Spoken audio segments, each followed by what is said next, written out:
Yeni Azərbaycan Partiyası Sumqayıt şəhər təşkilatının inzibati binasında Sumqayıt Bələdiyyəsinin 2026-cı ilin birinci yarısında fəaliyyətinin əsas nəticələrinə həsr olunmuş hesabat yığıncağı keçirilib. Tədbir Azərbaycan Respublikasının dövlət himninin səsləndirilməsi ilə başlayıb. Ardınca ölkəmizin ərazi bütövlüyü və suverenliyi uğrunda canlarından keçmiş şəhidlərimizin əziz xatirəsi bir dəqiqəlik sükutla yad edilib. Daha sonra Sumqayıt Bələdiyyəsinin sədri Adil Xudadatov hesabat məruzəsi ilə çıxış edib. O bildirib ki, 2026 ilin ilk 6 ay ərzində bələdiyyənin fəaliyyətində şəffaflığın, operativliyin və vətəndaş məmnunluğunun təmin olunması əsas prioritet istiqamətlərdən biri olub. Qeyd edilib ki, hesabat dövründə Sumqayıt Bələdiyyəsinə daxil olmuş müraciətlər və digər zəruri məsələlərin müzakirəsi məqsədi ilə ümumilikdə 18 bələdiyyə iclası keçirilib. Bildirilib ki, hesabat dövründə bələdiyyə rəhbərliyinin və icra aparatının şöbələrində ümumilikdə 1085 vətəndaş qəbul edilib. Hesabat məruzəsində şəhid ailələri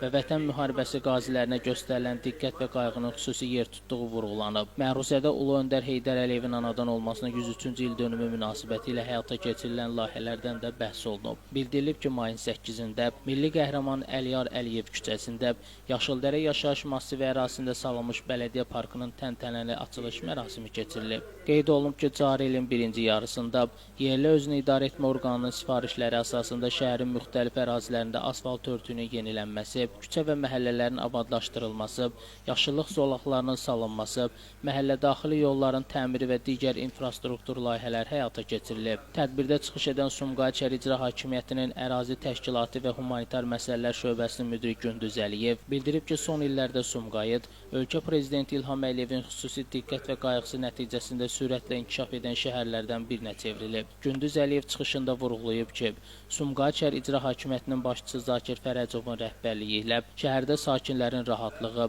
və rifahının yüksəldilməsi istiqamətində ardıcıl və sistemli işlər görülüb. Onun təşəbbüsü ilə həyata keçirilən abadlıq layihələri, yaşıllıq zolaqlarının genişləndirilməsi, küçə və prospektlərin əsaslı təmiri, sosial obyektlərin yenilənməsi, şəhərin estetik görünüşünün daha da yaxşılaşdırılması, Sumqayıtın müasir və nümunəvi şəhərə çevrilməsində mühüm rol oynayır. Sonra Sumqayıt Bələdiyyəsinin sədr müavinləri Nərmin Mehdiyeva, Orxan Bəndəliyev və Orxan Adgözəlov rəhbərlik etdikləri sahələr üzrə görülmüş işlər barədə ətraflı hesabat təqdim ediblər.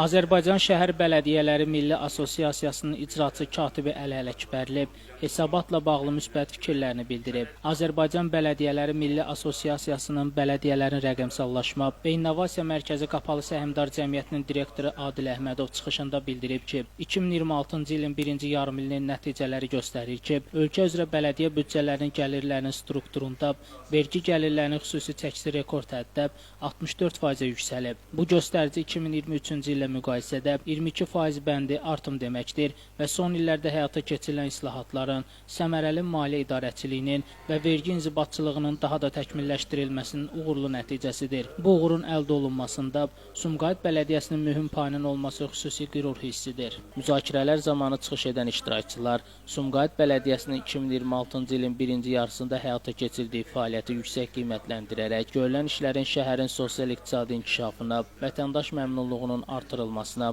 və yerli özünü idarə etmənin səmərəliliyinin yüksəldilməsinə mühüm töhfə verdiyini bildiriblər. Tədbirin sonunda xidməti fəaliyyətində fərqlənən, bələdiyyə işinin səmərəli təşkili, vətəndaşlara göstərilən xidmətlərin keyfiyyətinin yüksəldilməsi və ictimai fəallığın artırılması istiqamətində xüsusi əmək olan bir qrup şəxs təxri fərmanlarla təltif olunub. Təltif olunan əməkdaşlara göstərdikləri məsuliyyətli və nümunəvi fəaliyyətə görə təşəkkür edilib.